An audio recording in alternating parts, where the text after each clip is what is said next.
Welcome, guys, to the I Love Wrestling podcast. I'm your host, as always, Justin Woolwine. Today, we are welcome with Mike the Agent. How are we doing, man? Hello. Thanks for having me. Blessed to have you here. I'm excited.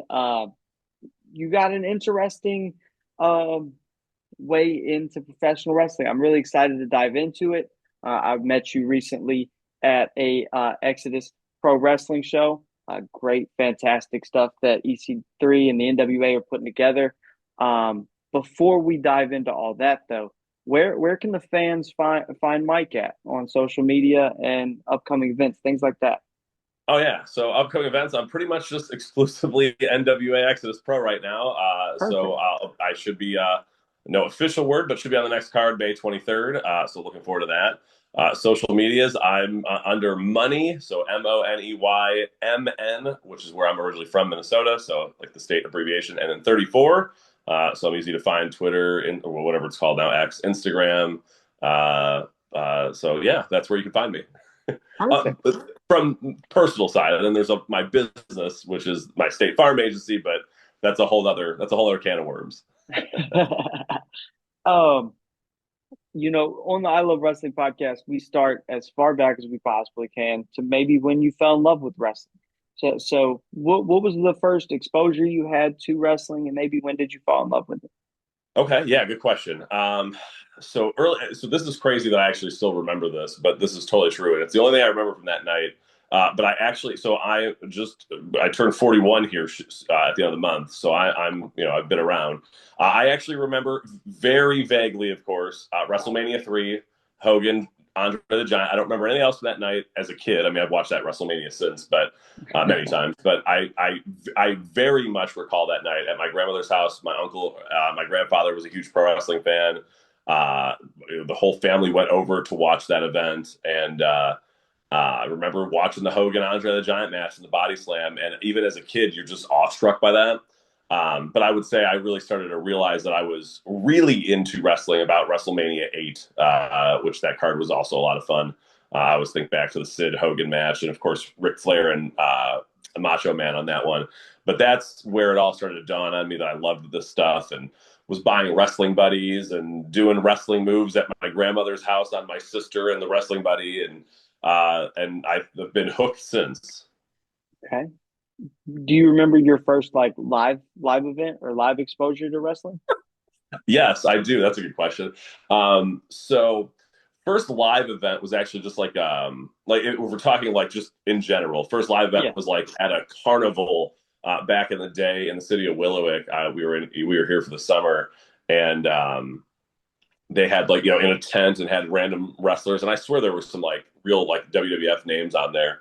But this is eons ago, so I don't remember exactly. But just seeing it live and in person was unbelievable. The first time I ever went to a Raw, my mom used to be a like office manager for Giant Eagle when they had the Ticketmaster, and so we bought like she got them like the second they went on sale, and I had front row corner for a Raw. I'm on TV the entire episode. You can even watch Sable dodge me as I'm like holding my hand out to try to touch her. I was probably some goofy little 14-year-old kid. But I mean, seeing those guys that close, even at that age, I was like, man, like, and I was always a skinny little twig, so I was never gonna look like those dudes. But was super cool. And anytime I've ever seen any like thinking back to that first one in the tent at a carnival, just I said, it's just so entertaining, and you just fall into the mix of it. You just believe everything that's happening. I could think of storylines as a kid. Still to this day, my friend and I joke about Nails. Like I genuinely believed Nails was like an actual ex-convict that was going to kill the big boss man. I remember that whole storyline like it just happened, and it was one of my favorite things ever in wrestling because it felt so real in an era where it was so goofy. But like as a kid, like it was just that was so buyable. It was so good. So I love that stuff. So like with that said, are you a fan of the more storyline driven angles, like the goofier stuff, or the in ring like mat based, maybe Bret Hart technical style of things? I love it. I love both because, like, so again, as a kid growing up, my favorite wrestlers were a mix. Like, my favorite wrestler of all time is Mr. Perfect, which is, I mean, Okay. Kurt Hennig in any form. I mean, his matches were always unbelievable. He was so good in the ring. The storylines around him were okay a lot of times, but like his in ring was great. But yet, like I said, I can think back to, I said, the Nails one. I was a big Repo Man guy too, because he was just ridiculous. Rick the Model Martel. I loved all like I liked the goofy shenanigans, but I also loved like good wrestlers. And that's why I said Martel is a perfect example of that like in that portion of his career. Still a great wrestler, but also like an unbelievable gimmick that was so like hateable, but I loved heels even as a kid. I loved all those guys because they were the ones that felt more real. So yeah, Did I you guess so. It's a combo platter for me. okay? Did you have a favorite match growing up? Like one that you couldn't stop watching? That's a good question. Um, the first one that, and again, because WrestleMania 8 to me was like where I really got into a lot of the stuff. I would like the Flair Macho Man one because Perfect was involved in that. That was big to me as a kid. I loved that and that whole angle where they're like showing the picture of like Flair and Miss Elizabeth, and I just Bobby the Brain selling the Classic. hell out of that. That like that is just like that was really and that match was awesome. I mean, again, it wasn't the most technical, but like it was two guys that could definitely do some cool stuff. So that's probably the first match that I can think of that like I would say I watched repeatedly because it was just so the storyline and the match, it was just so much to it. Okay. Gr- Growing up, like, and going through high school and things like that, were you ever planning to go into professional wrestling, or what was your main career goal at that point? Good question. That's a great question. So that part of how I wound up in it now is that I was friends with EC3. We all went to high school together. I was a year behind them, so like Rex Brody and all those cats. We were all high schoolers together. So there when we backyard wrestled, and there was like the possibility because they were talented and we were getting decent training. JT Lightning was training some of those guys, so we were getting some pretty reasonable training at that age. So that was there, but I just didn't have the money, the time. I had a career path that was different. I was an accounting major when I went to college, so um, it just kind of I didn't have the most supportive parents either. That was a lot of the problem too. My parents had went through a divorce around that time period, and just weren't they. I could go in. That's a whole separate thing I could explain, but you don't have the time, nor do your listeners probably want to hear all that. Uh, but yeah, I didn't like if I could have, I would have loved to have went into it at that time, but I just the cards weren't there. I had to play a little bit more of a practical hand than that. I don't think the risk was going to be able to be sustained at that time. So I wish I could have done this earlier. And it's funny because before I headed out for match number one just a few months ago, Rex Brody, aka Matt Roby, he came up to me as I was in the back. He's like, "How many times have you told me over all the years that you wished you could have gotten back into this?" And I'm like, "Yeah, I know. I remember saying that many times." He's like, "Okay, well, go out there and do your thing because you wanted this for that long." And I'm like, and it took like all the nerves away. So this has always been something that was there that I would have loved to have done, but you know, it just wasn't realistic at one point. But I'm glad it is now. Definitely. You brought up the backyard wrestling. Do you have a favorite, like maybe backyard match that you guys put on back in the day? Oh my gosh, you're pulling out some crazy questions.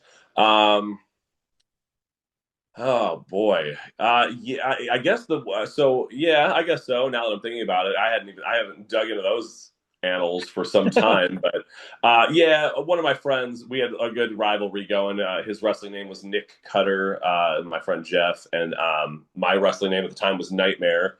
I was supposed to be the equivalent of like black metal personified. I wish I could do that gimmick today. It would be so much more entertaining because I would be able to do so many more cool things than I would have thought to do when I was 16. 17. But yeah, I mean, we had a match where like I actually refed my own match because by like the later stages of my backyard gimmick, I just kind of turned into a prick. And so I was reffing my own match, and I was standing over with my crowbar that I would use as a weapon, and that communicated with me because I was, supposed to be really dark and weird. And I'm standing over him with the crowbar, and I looked at myself. I'm like, I'll allow it.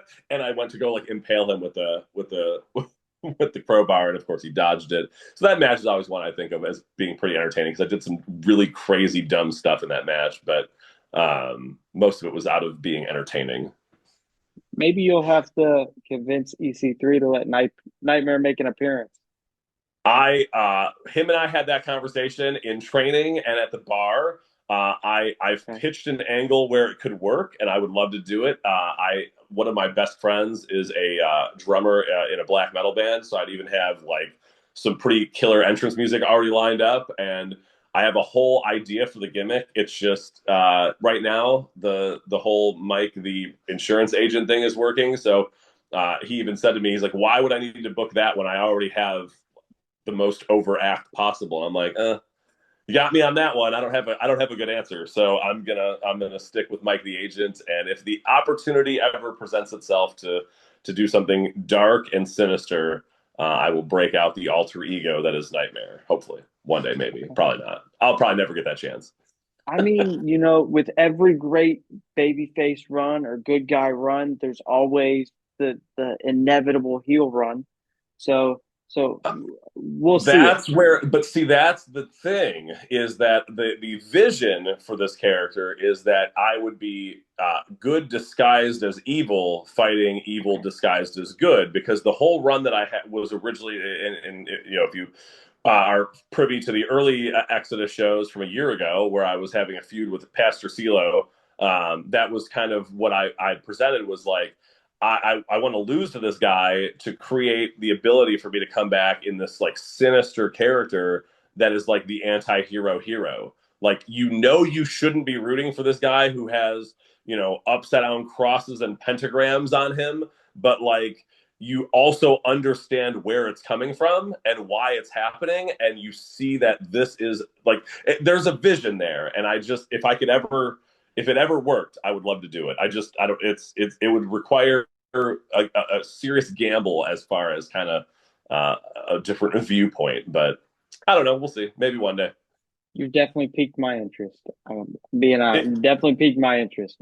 I, and it's so funny because and you're a wrestling guy, so you may recall this promotion, but Blackcraft, the clothing company, Yeah. started a wrestling promotion back in like 2018, I want to say it was. Mhm. And I even remember then I'm like, okay, if they're going to start a whole wrestling promotion based on like a evil pastor that is like the sinister kind of, and like literally a company that promotes a different viewpoint, and is going to start a wrestling promotion. Like, they started a wrestling promotion based on my character, and they turned it into a whole promo. And I'm like, maybe there is but within the world realms of Billy Corgan's NWA and Exodus Pro under EC3, I don't know that the borderline It might. satanic character has a place, but yeah, You maybe. got you got the sinister minister.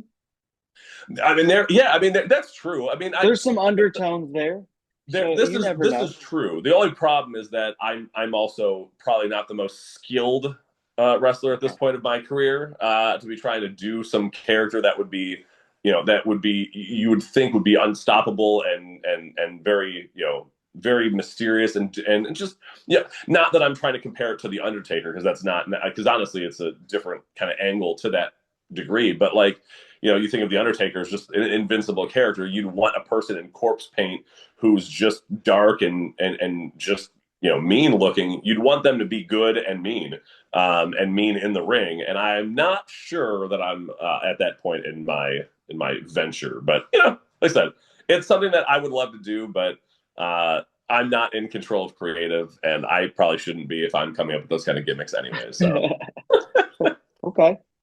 Um, while you go into college, you go into your career, your professional life, are you still paying attention to wrestling and oh maybe some of your buddies that are in it?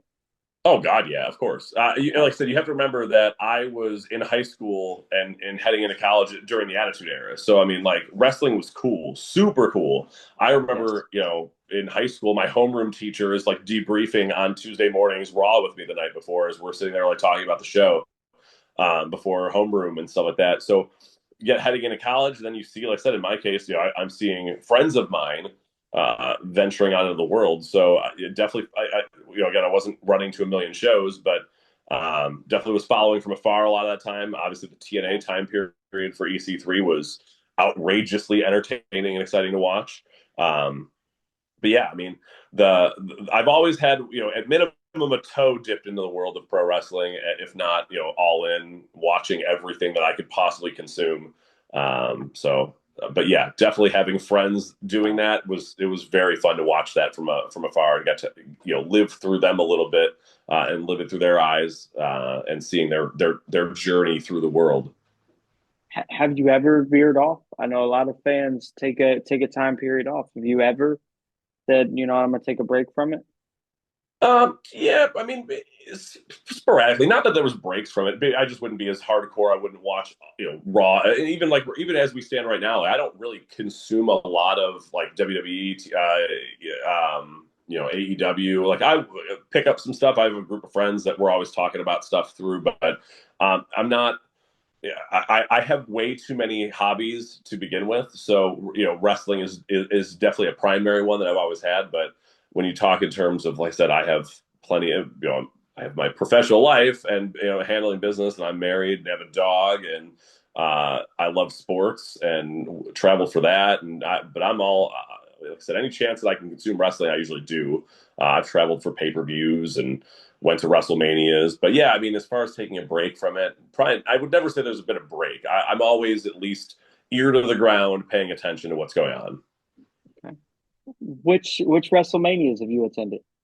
Just one WrestleMania Okay. 29, which was the first one at MetLife, Okay. which when you think in terms of WrestleManias, might have been one of the worst in my opinion. It just the card was kind of the Rock um, versus Cena though. It had to be something. Yeah, that was. I mean, that was awesome. But that was the second one. You know what I mean? Like the Okay. first one would have been a lot more fun to have been at.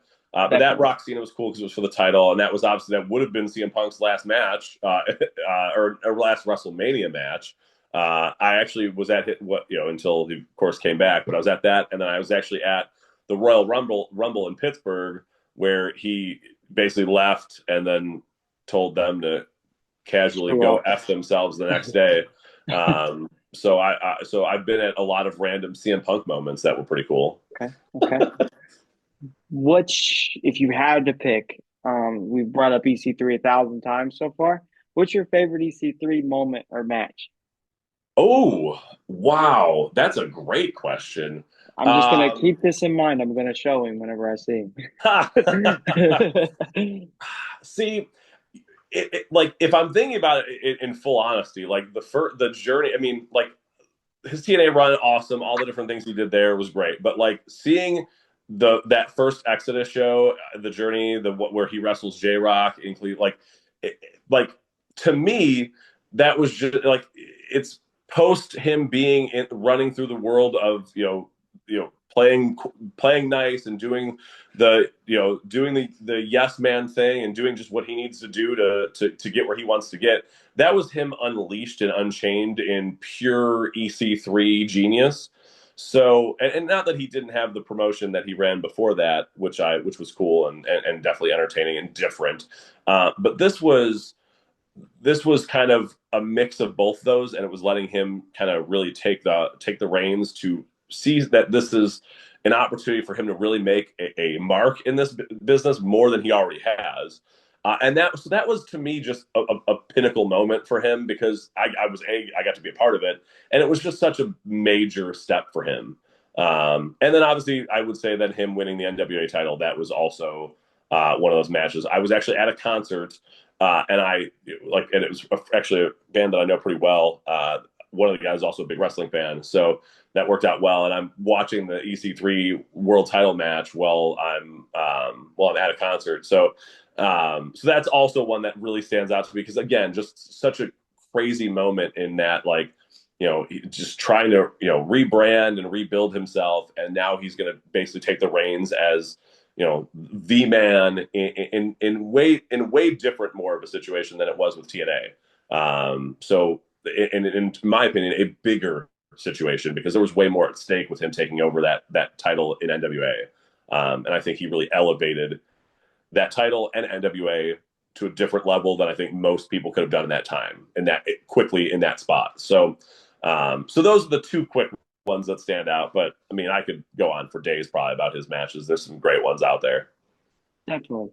What brought you into the fold of Exodus and working with EC3 this most recent time? Yeah, great. It's my favorite. It's one of the best stories. It's so ridiculous. So he moves back to Cleveland to start this promotion. They hit me up for sponsorship. I at this point had just been I opened my State Farm agency maybe a year and a half before this happened. And so they hit me up for sponsorship, and I've known these guys for well over 20 years, so not even a question. Absolutely glad to throw some money your way. Glad to be part of it any way I can.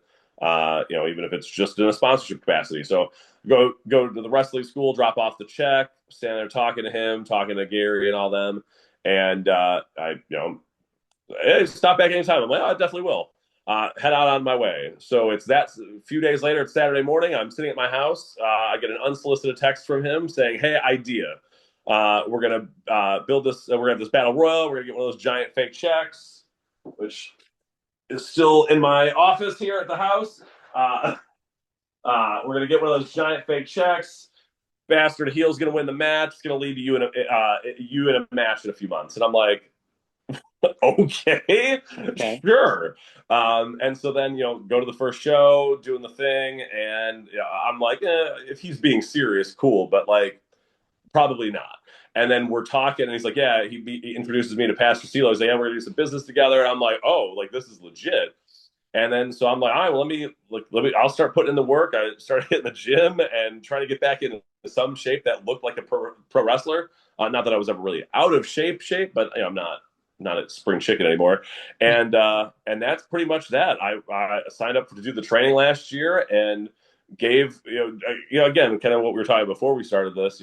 EC3 looks for people that are going to put the effort in, follow his rules, follow his direction, and that's what I was doing. So the spot was there, and I'm taking advantage of the opportunity because otherwise I probably would have never gotten this chance.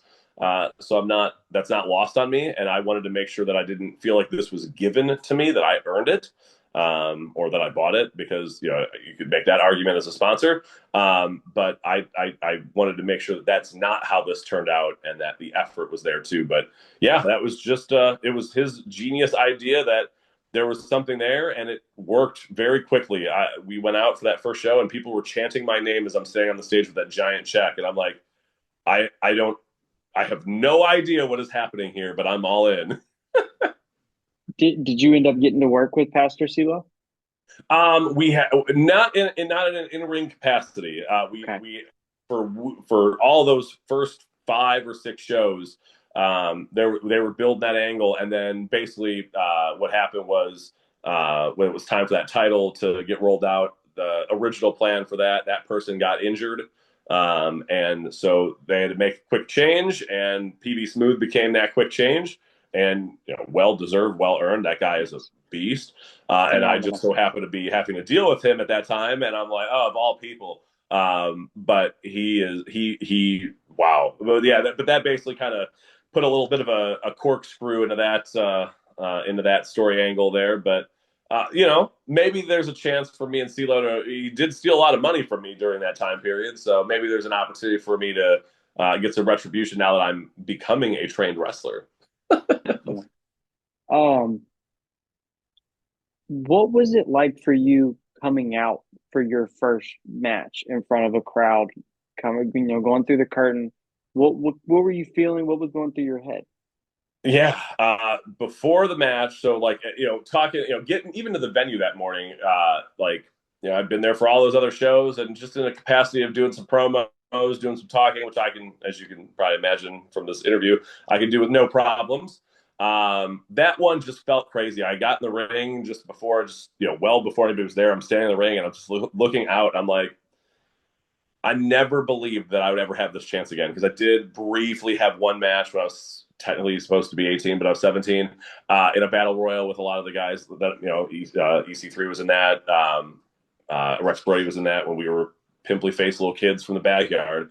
And so, it wasn't, but I just never believed I'd ever have that chance again. And even going through training, I was never certain that I would even get this because, again, there are plenty of people far more deserving that are trying to make a career out of this. I already have a career that's going well. This was just more or less something to, have some fun with, which has kind of turned into a little bit more than that now. I've definitely put a lot of effort into it, but standing in that ring that first time was just beforehand was just nuts.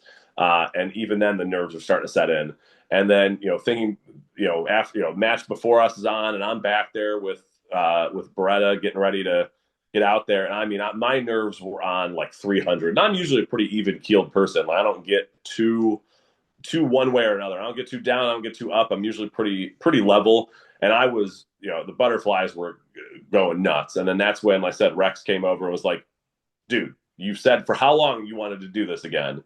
Like, go out and do your thing. And so then I'm standing there right behind that curtain, and that crazy intro starts before my music, and I'm literally like freaking out. And then all of a sudden, it just like and it's just how I am. I'm always like this when it comes to like any kind of engagement where I'm in front of a bunch of people. I'm nervous, nervous, nervous, and gone. It's like as if none of that ever happened. And then I walk out and I am just in the moment. And that's basically what happened. I was just nervous, nervous, nervous. And then it was suddenly like, I know what I'm doing. Like, I know how to command a crowd. I know how to be in front of people. I'm going to go do me. And I walked out there and I was on a different plateau at that time. And even throughout the ups and downs of that match, feeling that crowd, it was like, I can give you minute by minute on that because it just, like, time had slowed down for me. I was so into every ounce of that. And then afterwards, I get in the back and I'm back to nervous again, which is how I always am. Like, after I'm done with it, I'm like post nervous for some reason. And it's like that every time I do anything like that. So, but yeah, it was, man, it was, what a rush. I've told people for years that, going back to that referencing that show from when I was 17, getting eliminated out of that battle royal, I felt something that I'd never felt in my life that I tried to duplicate. I used to run. I've done all kinds of different things in my day, sports and all that kind of stuff, and I've never achieved that, like a feeling like that. And going back out and doing that again with Bretta, and now even the second match, I felt those feelings again. And there is nothing on planet Earth that feels like that. Can you walk us through what it's like working with Strictly Business, Brandon Beretta? He's so damn good. No, Um, he really is. I've had him on twice, and he, for one, outside of the camera, phenomenal human being. I couldn't yes. ask for a better person to. Actually, probably the reason I'm working with Exodus is Brandon, because I had him on. He was like, "You got to get EC3 on," and then the dominoes fall over. Yeah. But just saying, Brandon Beretta is an excellent human being. I know Yes. on camera he's strictly business, Yeah, but he's a that's what's phenomenal so person. that's what's so great about pro wrestling as a whole too. Is just a quick sidebar on that question. Like, it's just so I don't know if I should spill any of this stuff, but like so I won't mention certain names because I don't want to mess up anyone's gimmicks and stuff like that. But like, there are so many people in that back room that are like, again, they come out and they're the biggest jerk on planet Earth out and, to the public eye in that character, but are like the greatest human beings on planet Earth. Like, the type of people that just lift the just everything about the locker room and the people back there. Like, they're just the personality. They just bring sunlight in. And Beretta's a lot like that. He in training, he was always ribbing people. I mean, he messed with me a lot in training for obvious reasons. And but like, like I said, when it's go time, and that's what's great about him too. When it's go time, it's business, and that's why that character works so well for him, and that's why he does it so well. Because when it's business for him, and you can tell that. But when it's not, he's got he's just a fun dude, but he's also, like I said, the type of guy that would supports other people and is always there for the greater good of the cause.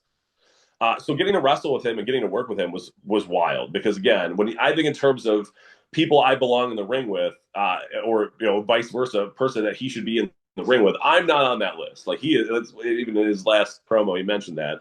But he's not wrong. But he made it so much easier because it was something that I was comfortable with and something that I truly knew what he was doing to a different level. Like anytime I worked with him in training, in fact, we did like a spot in training that was just hysterical. We had so many cool spots in training that worked out great, and we used one or two of them in that match.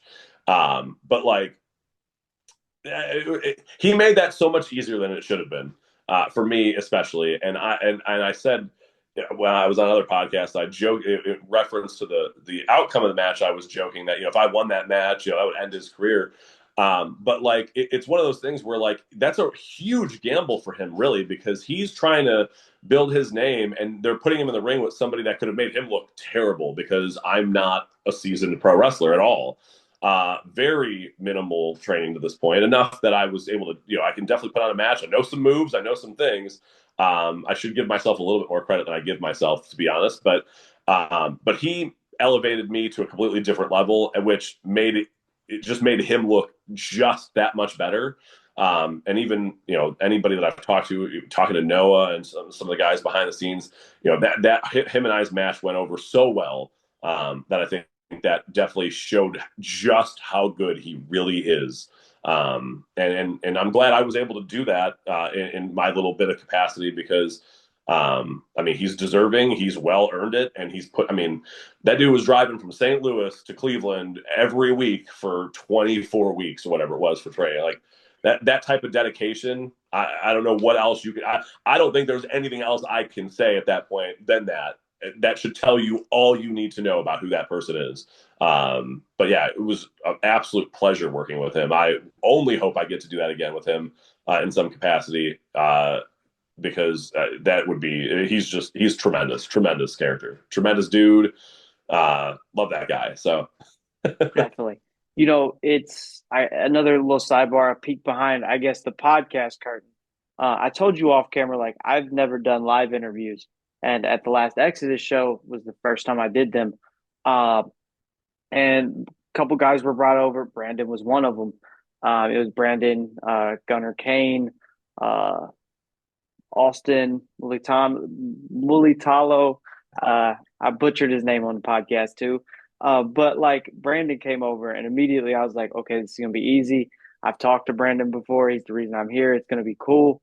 And the nerves just went away, like you said. Like he really has a way just to work with people and just to make the nervousness go away. Just like, hey, it's yeah, cool. We're doing something you always do. There's no different in this capacity, whether, we're standing next to each other or we're across the camera. There's no difference.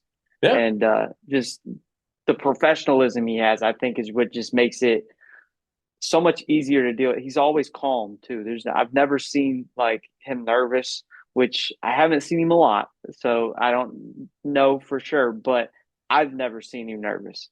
So like it just makes he eases the room for sure. yeah, for sure. Yeah, that's a good point. I don't know that I've honestly, and again, I've not been backstage with him too many times. But well, I guess I shouldn't say that. But yeah, I've never seen him. The nerves don't seem like they're on with him. But like I said, that just shows you. Like I said, he he basically embodies what a true professional wrestler should be. I mean, he really does go about it in that it's a business kind of capacity, which is good. I mean, like he's just on that switch flips on, and he's ready to go do his thing. He was able to turn that whole idea into a character that is just. I mean, it makes sense. Like it works so perfectly, and he's executing it flawlessly at this point, which is like I said, in that mantra of strictly business. And that's why it was, and for me too, just a personal note that I don't think I've mentioned anybody, but that's why it was so cool wrestling and ultimately losing to him using his finisher, which again, as I mentioned, Mr. Perfect's my favorite pro wrestler of all time. So losing to the Perfect Plex, in his variation of it was like so apropos for me. And but like being in the ring with someone like him was so apropos too, because he's very much cut from that same cloth of a Kurt Hennig and stuff like that. So it's just, like I said, just the kind of guy that I I could not have picked a better person to get to do that with for my first match. He made that so much easier than it should have been. So yeah, I could spout off about him forever. He'd probably get annoyed. If he Probably. I listens to could do this, the he's gonna be same like, thing dude, though. just shut up and stop talking about me. Uh, Um, we brought up Win in Rome too. At Win in Rome, you were part of the Caesars Memorial Battle Royal, Toga Battle Royal. Uh, what was it like, getting in there for that, and mixing it up with Sebastian, uh, Cowpoke Paul, oh all yeah. those guys? What was it like? Again, crazy, but like it's so surreal. Sebastian again, another guy that is just. I mean, that guy is just built. Like everything about him is just screaming, "Somebody please sign this guy!" Like Yeah. those eyes. When he does those eyes, like I'm just like, bro, stop looking at me, please. Like he is the definition of if looks could kill. Like his eyes will just shoot lasers. But it was crazy. That's why, like I said, especially that spot where I turn and that's who I'm like, of all people, like this has got like no one on planet Earth is going to believe that I could win. I'm going to even make a dent on this poor guy. But yeah, it was just a crazy band of characters to get to work with. Great guys. Cowpoke rules. I don't want to. I don't want to start name dropping everybody because I don't want to miss anybody and insult anybody. But like Yeah. that whole ring was just full of talented people that I've either trained with or had some training with or had never worked with. But like just again, even though I only really did a couple spots in that match with people, they made that very easy for me. It was basically just get messed up, lay there, and then and then pick and choose my spots, which worked out nicely for me. But yeah, again, getting to work with that band of characters and band of guys is just wild to me. It's surreal. I still can't believe that I'm even getting those opportunities to be in the ring with people I said that are belong on television. So just it's awesome. What are some of your goals for maybe your pro wrestling career in the next calendar year? Yeah, that's a good question. I mean, I'm just kind of along for the ride. I mean, I don't necessarily because again, I'm on totally borrowed time. Honestly, like at 40 years old, I'll be 41 literally a week from today. This is probably not something that ever should have happened. The fact that I'm still in enough shape, capable, my body is not broken down from just being older enough that I can do this is great. So I'm along for the ride. If I can get booked for some random different shows, I'd be more than obliged to do so. I know Man Bun Jesus has talked to me about doing some stuff with Fifth Dimension. I would be more than glad to do so. But I wasn't trying to make this. I'm not. My end goal wasn't to have a contract from Billy Corgan handed over to me. That's not even remote possibility, even in my eyes. I mean, again, I don't want to sell myself short, but that's just not what I set out to do. I'm here to have some fun, see where it goes. I'm along for the ride. If something really crazy comes of it, I'm all ears. I'm more than willing to put the work in and torture my body for at least a few more years. But the shelf life on Mike the Agent or any variation of me as a pro wrestler is not going to be terribly long. At least in ring, if there's other capacities in which to participate in, I'll be more than glad to do so. But I would love to do so in any way that I can help enhance those around me. But yeah, I'm seriously just along for the ride. I don't know if that's a great answer, but I'm here for whatever happens. It's kind of how I am going with the podcast journey. I'm just along for the ride. What comes along comes along. Obviously there might be certain people or individuals I'm pushing to get on here because I'm a fan, but For like sure. just along with you got to enjoy it. I Yeah. mean, once you Yeah. stop enjoying the ride, you're not loving what you're doing anymore. So I think that's probably the most respectful answer is just I'm obviously like you said, you're not going to sell yourself short. If something comes along, you'll Yeah. look at it. You might jump on it, but you really like in life in general, you just got to sit back and soak in what's going on around you. Otherwise, you're going to miss everything. I there's so many thoughts that go in my head when it comes to this type of conversation. I've made an entire life off of just kind of being in the right place at the right time, and taking those opportunities and running with it. Right, like I left college because I ran out of money. Wound up, I was working for Lids, the hat stores in the mall, which is why I'm usually wearing a hat. Still this day. And, from there, an opportunity fell on my lap, basically. I took it, ran with it, wound up a manager. And then I just kind of played that course until it got to the end. And then I went into banking, and it was kind of the same thing. I just kept kind of putting myself in the right spot to get where I wanted to get. That's how I wound up a State Farm agent. Like, and like I said, even to that point, that's how I wound up in this role in a wrestling capacity. Because again, I could have just been like, oh no, the sponsorship's cool, but like an opportunity was there. I was gonna run for it. Like I didn't have to do the pro wrestling training. I'll be totally honest. Like week two, final day of week two, I think it was. I spiked myself trying an Oklahoma roll, and I'd already done like 6 times earlier that day. Went like just crown of my head first into the mat, and then went and sat outside for like an hour and a half, and like genuinely was like all in my emotions, like literally tears. Like I'm like, do I really need to do this to myself? Like why at this age have I chosen to do this? Like if I quit, no one's even gonna care. And then like I also at the same time, like I said, my a very close friend of mine is as I mentioned, is a drummer in a metal band, and he made some crazy gambles on himself, and has been very inspiring in this journey too, because we're like-minded individuals in that you just gotta. So I mean, you just got to do things, man. Like you got to roll the dice, have the balls to do it sometimes. And I couldn't. I was never going to be able to look some of my friends in the eyes again if I didn't go back in there and give it my all. And again, that's what like separates other people from being able to do this. I mean, this pro wrestling is not easy. Everything hurts. Everything sucks. Like all the work that you do to have those moments, like when in Rome and Begin Again, are you don't see all the things that go behind the scene. The fans don't, yeah, but like I did, and like I know all the work that goes into doing that stuff. How many times I had to do certain things before I could even figure out how to do it even fractionally right. Um, and like to do all that and then to just say, oh, I'm going to wrestle a match and go on, like that's why I'm still invested in it, because I've put so much time, effort, money, and things into this that like it would be foolish not to go along for the ride with it. But like I said, I've also lived my entire life in a fashion of like I'm always going to just do whatever I can. I'm always going to strive for something more.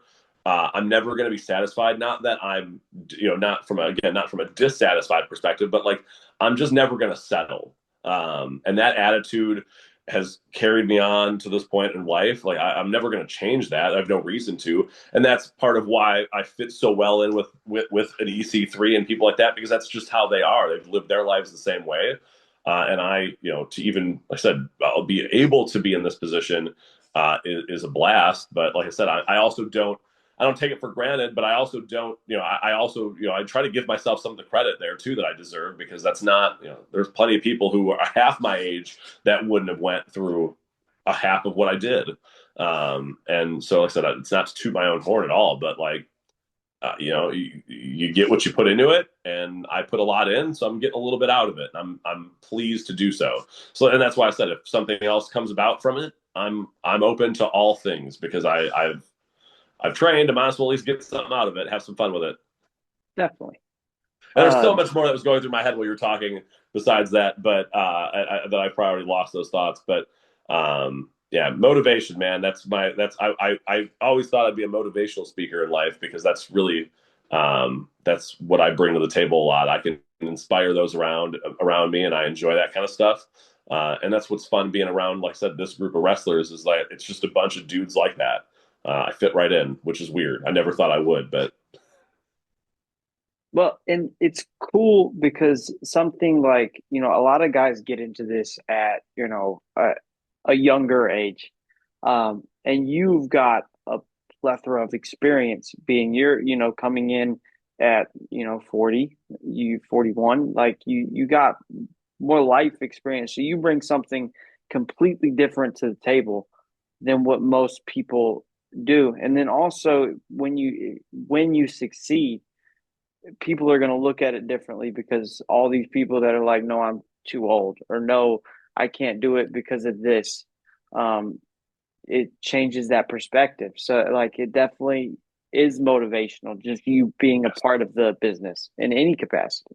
Yeah, again, I'm a pretty modest person, so like trying to like sell myself up here is difficult for me sometimes. But like I look at it this way too, if I'm not living proof that anything's possible, I don't really know what would be because I Hmm. like and like I said, I'm not gonna bore everybody with my entire life story, but like even to be in the position I'm in professionally is insane. I come from a family of alcoholics and substance abuse and all kind. Like I was exposed to all of the wrong things in life, and have made an unbelievable life from that. I could have been laying in a debt ditch long from many years ago versus where I'm at today. And so even this part of it, like the wrestling side of it, like if you're a 8-year old child, a 25-year-old woman, dude, a 48-year-old, a 70-year-old sitting in that crowd, like I can inspire all of those people, not necessarily not just from a for if the 8-year-old wants to be a pro wrestler, I'm living proof you can do that. I'm an average dude at best in the ring mixing it up because I put the effort in. So I mean it's and again part of it is happenstance. I happen to know the right people. If I'm not besties with some not besties, but if I'm not friends with the EC3s of the world, like I'm not in this position to begin with. But like so a little bit of luck there. But I always tell people you don't get lucky in life. You have to put yourself in a position to get lucky. Luck doesn't just happen. Because again, I've been friends with him for many years, and I just finally got this opportunity. So it's not that it's again, it's not a little bit of luck, a little bit of effort, a lot of effort. But it's just I said that anybody can accomplish anything you want. It does, like, we can take this outside of the world of wrestling. Like if you want to be something, I should be proof that you can do that. And that's a message that I'm willing to wear and very much love to wear because my true mission in life is to elevate those around me. My mission, if I had a mission statement, like if I was a business myself, which is kind of my mission statement through my business, but like my goal in life is to make the people around me better, whether it's personal, professional, whatever level. Like my goal is to always elevate those around me, make their day, their life, their minute better for having me in it. um and that's a standard I hold myself to at all times because like that means a lot to me. And again, I'm the best friend anybody could have. I'm the first person to be there for people, the last person on planet Earth who will ever want anything in return from it. And so, like I said, it's just that attitude is working. It's worked well, and it should be that kind of motivating factor. And like I said, the random 40-year-old insurance agent being cheered of all things in the world of pro wrestling. If that doesn't tell you you can do anything in this life, I don't know what does. I said a lot of words to say the same thing like 5 times, so I apologize. You can edit a lot of that, hopefully. You're good. um, my last question coming up May 23rd, when the boys are back in town.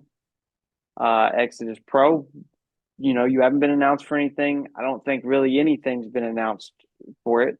Uh, do you have any idea what we can expect, or maybe what you maybe want to get out of that event? I have some ideas. I took a pretty stiff drop kick. I probably still am probably I think I'm still bruised. I won't show it to the crowd. From our friend Astonishing Ashton. I won't butcher his last name. I Yeah, wouldn't mind mixing it up with him. That drop kick didn't feel good. I would like to get some revenge there, which I kind of did. I did eliminate him, but I wouldn't mind seeing him again. And also Bryson Teller clocked me pretty good.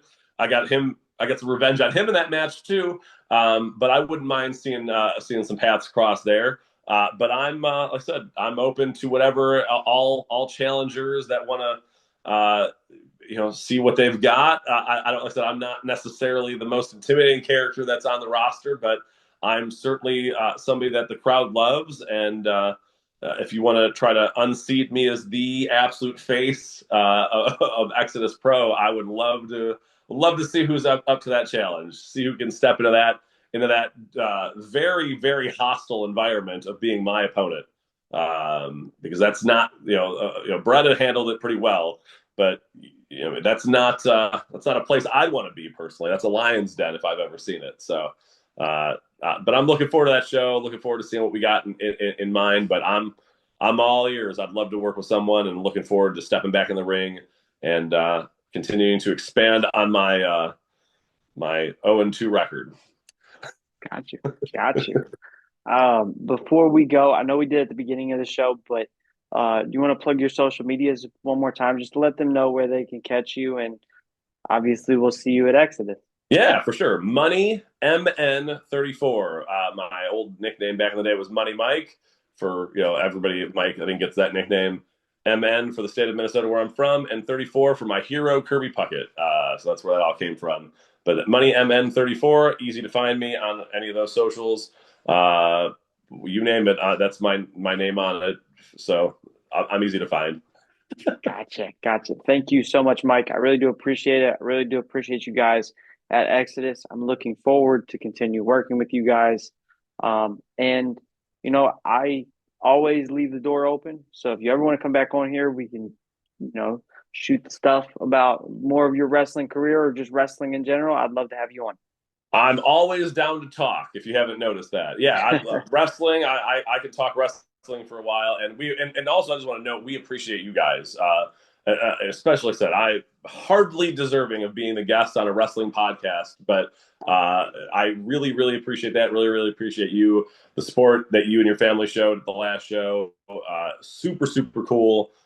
Look forward to seeing you and meeting you again in person. Because this is the most fun world. It When really people is. hate on pro wrestling, I just don't get it. Like that's fine if you don't like fun, but I like fun, and pro wrestling is exactly that. So we appreciate you having me. Again, super super undeserving, but very appreciative. Of course, man. With that said, I'll just leave it as see you next time. How's that sound? Sounds like a winner. Definitely. We'll see you soon.